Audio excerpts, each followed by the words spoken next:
DMTV Info, votre chaîne d'information en temps réel. La politique, la santé, le sport, les faits de société, la musique, les rumeurs et bien plus encore.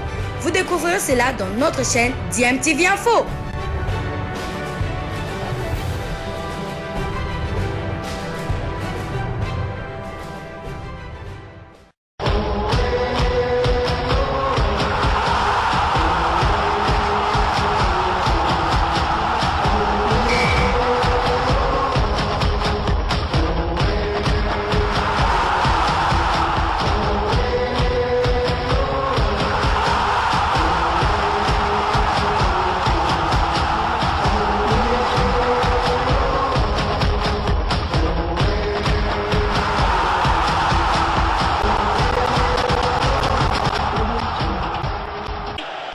Vous êtes sur DMTV, bonjour ou bonsoir, tout dépend de l'heure à laquelle vous nous suivez. Tout plaisir est pour nous de vous retrouver, mais surtout de savoir que vous êtes nombreux en train de suivre votre chaîne YouTube DMTV. DMTV qui vous propose de revenir encore sur le feuilleton Roland Courbis, parce que Roland Courbis n'est pas à mettre aux oubliettes. C'est jusqu'à ce jour le premier choix de la Fédération Congolaise de Football Association qui, bien sûr, est en train de travailler sur la possibilité de répondre en tout cas aux conditions que le technicien français a posées. Vous le savez, ce dernier n'est pas libre de tout engagement. Il est en contrat avec son employeur actuel et le ministre des Sports, bien entendu, devra répondre aux conditions posées par le technicien français si et seulement si la République démocratique du Congo insiste pour avoir ce technicien. Alors, une analyse en profondeur du profil du technicien français, c'est ce que j'aimerais vous proposer ici, une analyse faite par quelques journalistes qui ont donné leur point de vue sur le profil de Roland Courbis. Est-ce qu'il est l'homme de la situation pour relever le défi ici en République démocratique du Congo? Je vous convie en tout cas de suivre ces quelques minutes d'analyse. On va également aussi un tout petit peu analyser la composition du staff technique que la Fédération Congolaise de Football Association a eu à mettre en place avec des innovations, on va dire. Vous avez par exemple un médecin chargé uniquement de Covid-19 et des questions qui sont soulevées sur base de toutes ces fonctions qu'on est en train de donner à certains anciens joueurs. Est-ce que c'est vraiment salutaire? Est-ce que c'est nécessaire? Je propose en tout cas de suivre cette analyse. Ensuite, nous allons nous retrouver pour conclure ce sujet. Je rappelle bien sûr que vous continuez à suivre votre chaîne YouTube DMTV. Abonnez-vous si vous ne l'êtes pas encore. N'oubliez pas d'activer la notification juste en cliquant sur la petite cloche qui vous permettra de ne plus rien manquer des prochaines vidéos que nous allons vous proposer. Suivons, nous nous retrouvons tout de suite après. À la Fédération Congolaise de Football Association, vous le savez, cette instance fêtière du ballon rond a jeté son dévolu sur le français, le technicien français Roland Courbis, qui a été surpris de voir que la Fédération a jeté le dévolu sur lui. David Nala, le technicien, est appelé à prendre les rênes des léopards, mais ça passe par la négociation des contrats et ce dernier est attendu dans les tout prochains jours à Kinshasa. Il faudra dire d'abord qu'il est en situation de contrat maintenant avec la BFM TV, avec CFR, mais aussi avec RMC.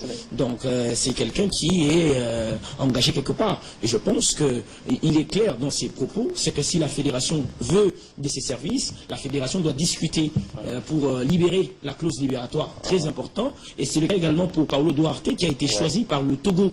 Il a fallu que le Togo discute avec l'équipe le club angolais afin de le libérer. Je pense que le Togo a payé la clause libératoire et celui-ci, non, n'a pas payé, mais finalement, ce monsieur doit venir après, c'est-à-dire au mois de septembre, pour s'engager avec la sélection. Je pense que dans le cas de Courbis, c'est bien de choisir le monsieur, le technicien, mais c'est important de finaliser.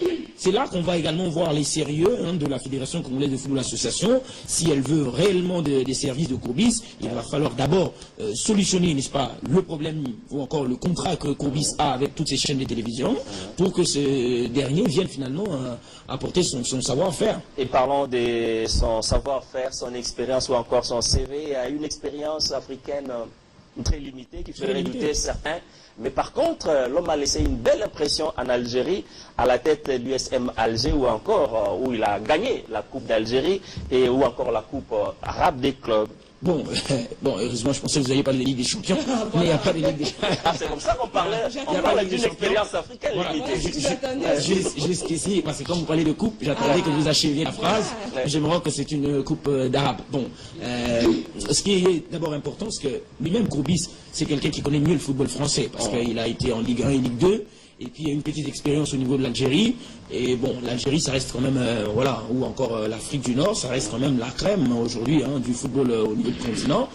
Mais la RDC a toujours une expérience avec des entraîneurs français, Nouzaré, Neveu et Leroy, et tout ce monde qui sont passés sur le banc. Que l'on aille chercher encore un Français, ça ne m'étonne pas du tout. Et donc, peut-être que lui peut venir également apporter ce bras d'insouciance. Tout ce que l'on cherche aujourd'hui, c'est arriver à réorganiser l'équipe nationale, arriver à avoir un groupe, arriver à avoir, n'est-ce pas, une équipe, et que l'on puisse penser finalement ce que l'on pense réellement du football congolais, en parlant ou en évoquant le palmarès avec les 2 étoiles, très important. On peut aujourd'hui critiquer le palmarès de Courbis, mais après, il peut être l'homme de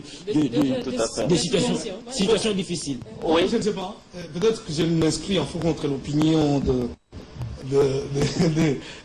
David Ndala, il va m'excuser, mais je me dis quand même que déjà qu'il faut saluer cette initiative, parce qu'on en a beaucoup parlé ici, la fédération qui a élevé finalement l'option de contacter certains corps des métiers, les associés pour les consulter dans les choix apportés sur un sélectionneur, le fait d'avoir associé à ces différentes réunions, Marathon, les anciens Léopard, notamment Chadal, Inonda, Moutouli et Santos, c'est déjà beaucoup parce que ça a pris après à peu près une semaine.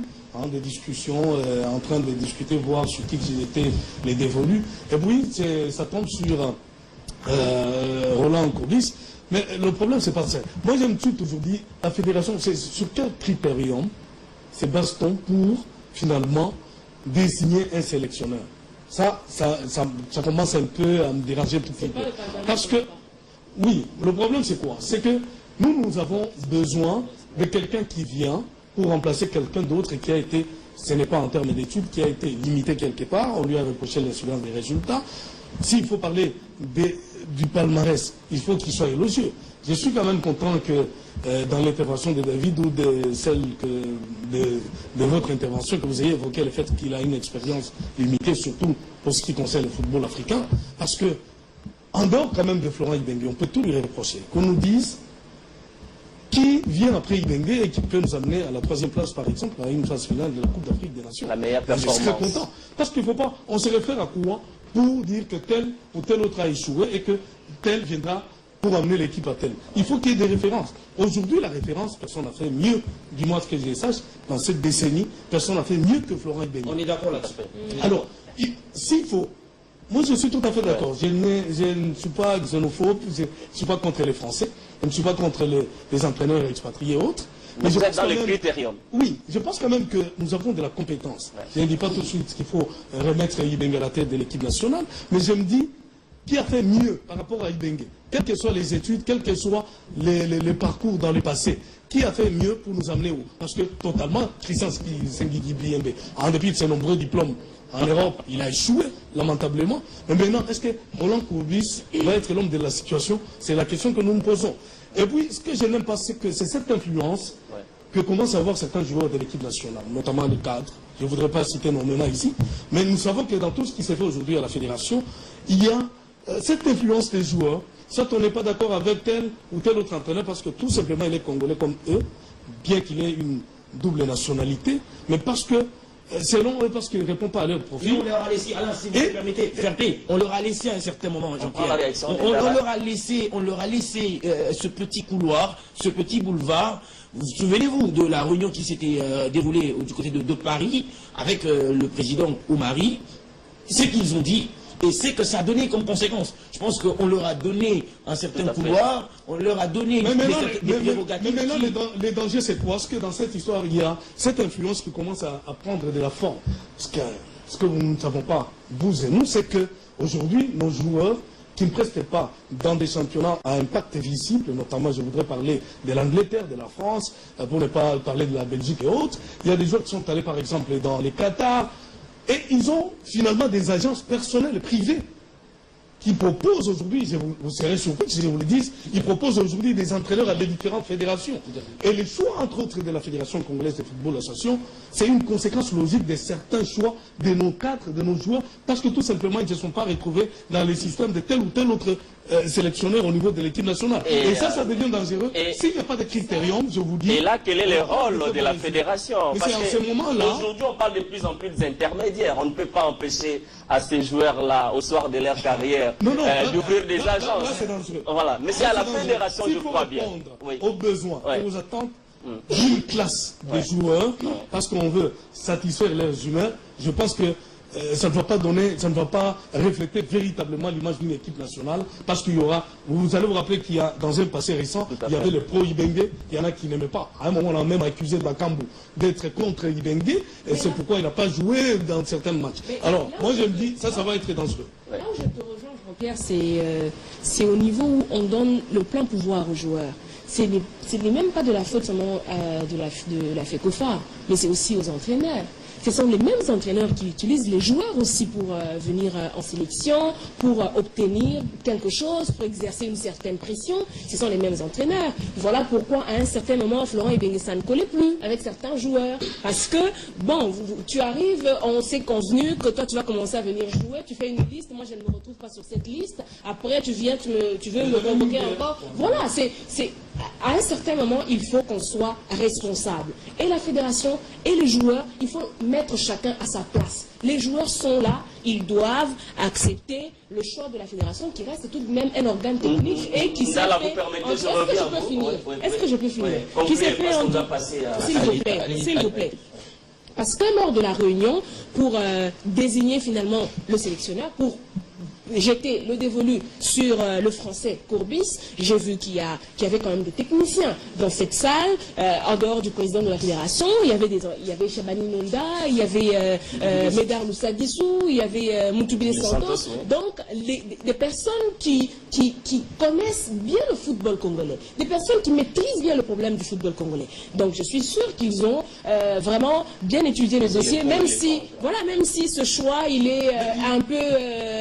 je dirais, oui, débutatif. Dans une seconde, c'est que c'est bien bon. Moi, ça me fait un peu tiquer. Je ne suis pas contre, une fois de plus, Roland Courbis, mais je me dis, quand l'autre choix a été porté sur Hugo Bross, qui est allé à peine annoncé, il a déclaré, il a tweeté, il a dit qu'il n'était pas, il signait avec les Bafana Bafana de la République sud-africaine.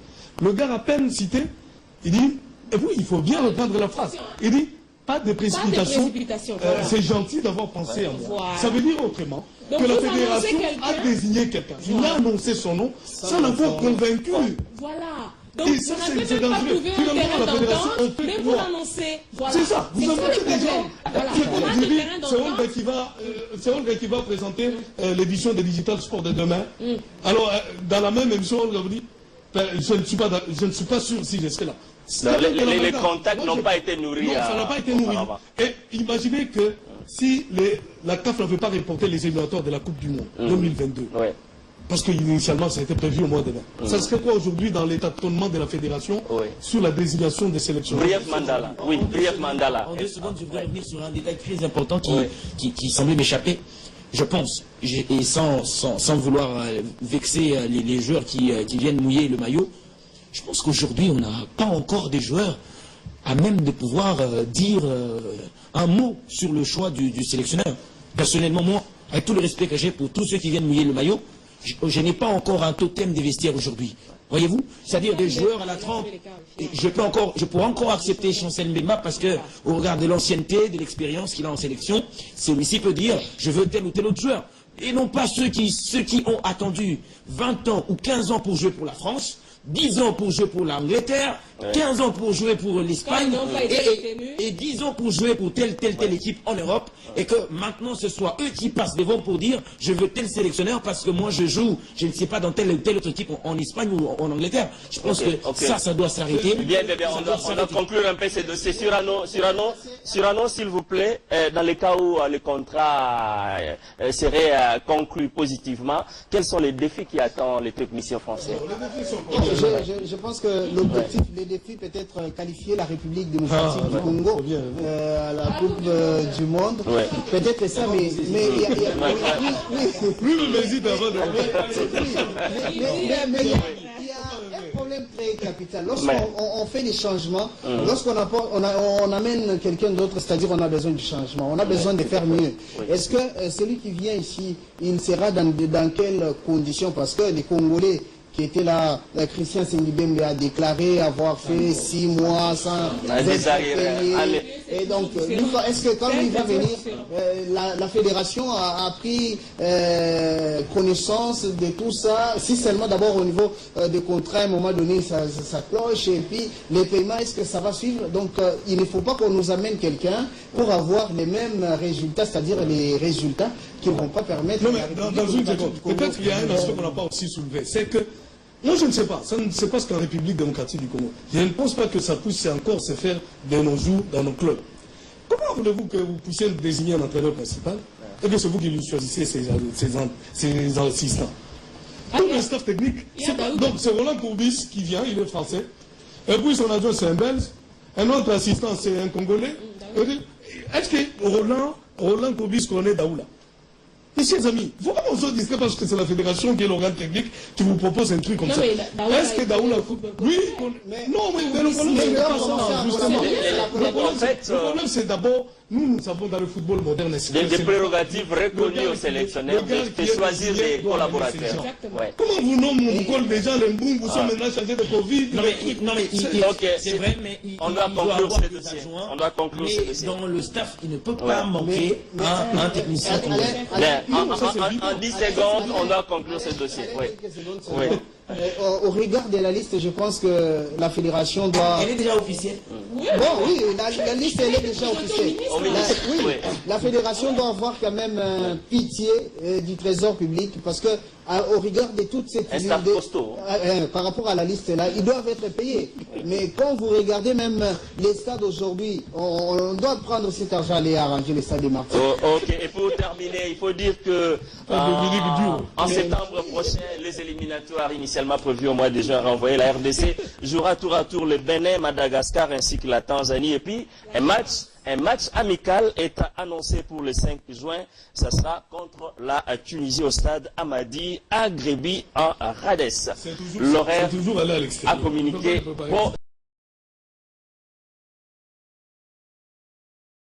Voilà, nous sommes de retour, hein. Vous l'avez suivi, ces journalistes ont été en tout cas très critiques par rapport à Roland Courbis. Je pense que si nous devons être d'accord quant à son expérience avérée comme entraîneur, si nous devons parler un peu plus globalement, mais néanmoins il reste quand même limité sur le plan africain. Roland Courbis n'a pas une très grande expérience africaine, d'ailleurs il n'a quasiment rien gagné ici sur le continent. Je parle bien des compétitions majeures. Bon, c'est vrai qu'il a eu à diriger l'USM Alger, un club algérien, mais il a eu aussi à diriger un pays, une nation. C'était lors de la CAN 2012. Il était sélectionneur du Niger. Bon, on ne va pas trop le juger rien que sur cette CAN-là parce qu'il n'avait vraiment pas eu le Niger pendant un long moment pour asseoir une vision, une philosophie de jeu. Néanmoins, c'est vrai que sur le plan africain, il n'a pas une très grande expérience. Par contre, en France, il en a. Ça, c'est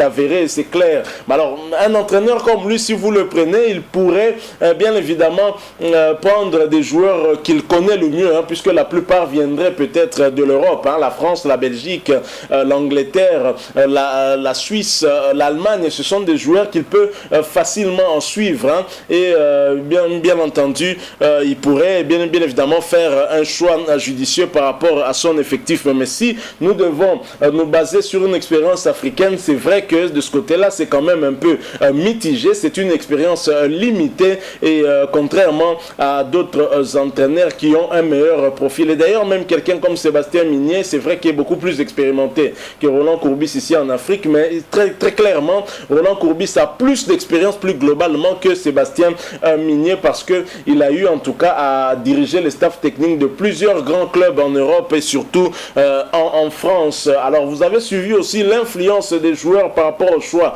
des sélectionneurs. Je pense que ce n'est pas une particularité en République démocratique du Congo. Dans d'autres pays, nous vivons cela aussi. Cela ne devrait pas être un problème. Moi, je ne partage pas cet avis de se montrer très critique par rapport au choix. Je ne crois pas que Ntsengi Biembe avait été le choix de nos joueurs, des binationaux, entre autres. Je ne pense pas. Je crois qu'au finish, c'est quand même la fédération qui avait préféré donner la direction de ce staff technique à Christian Ntsengi Biembe, peut-être pour faute de moyens. Déjà, Jean-Florin Bengeki était en poste, il y avait plusieurs mois d'arriérés de salaire et peut-être que la fédération, pour éviter toutes ces difficultés en prenant un expatrié, a préféré recourir encore à un entraîneur local. Mais alors, il faut également dire que maintenant que nous n'avons pas de choix et que la RDC nourrit des ambitions de se qualifier pour la Coupe du Monde Qatar 2022, nous sommes obligés de mettre la main dans la poche. Mais si on doit mettre la main dans la poche, tenant compte des difficultés de trésorerie que nous avons, la FECOFA peut faire composer un staff technique avec autant de membres. Vous avez un médecin pour les léopards, mais en même temps, on prend le docteur Mbungu, on le place encore comme médecin spécialiste de Covid, alors qu'on était avec lui au Cameroun pour le championnat d'Afrique des Nations. Il n'a rien vu de toutes les magouilles que le Camerounais faisait pour déstabiliser l'équipe de la République démocratique du Congo. Je pense que quelque part, c'est comme si on veut récompenser certaines têtes, où on veut en tout cas plaire à tout le monde. Quelqu'un comme le docteur Mbungu devait carrément être remercié. Je ne crois pas qu'il a eu à faire un bon travail. Si nous nous référons en tout cas notamment à ce qui s'est passé au Cameroun, mais on lui donne justement encore comme spécialité cette maladie à Covid-19 alors qu'il avait été complètement dépassé du côté du Cameroun. Donc voilà, nous sommes arrivés à la fin. Nous avons proposé cette analyse en rapport avec Roland Courbis et nous continuons à attendre en tout cas qu'un accord soit trouvé. À défaut, ce sera alors un autre choix de la Fédération congolaise de football association pour donner à la République démocratique du Congo le prochain sélectionneur national qui répondra en tout cas aux ambitions de la République démocratique du Congo. Alors vous qui nous avez suivis, si ce sujet vous a intéressé, n'hésitez pas à partager avec nous votre point de vue en nous laissant un commentaire. Merci aussi de vous abonner à cette chaîne DMTV et n'oubliez pas d'activer la notification juste en cliquant sur la petite cloche que vous verrez apparaître dès que vous serez abonné. Et n'oubliez pas aussi de nous laisser un maximum de j'aime, likez cette vidéo si vous l'avez aimé. Encore une fois, merci à vous. Nous espérons vous retrouver très très bientôt avec un autre sujet d'actualité. Bien entendu, si Dieu nous prête vie. En attendant, portez-vous bien et votre chaîne YouTube DMTV vous dit au revoir.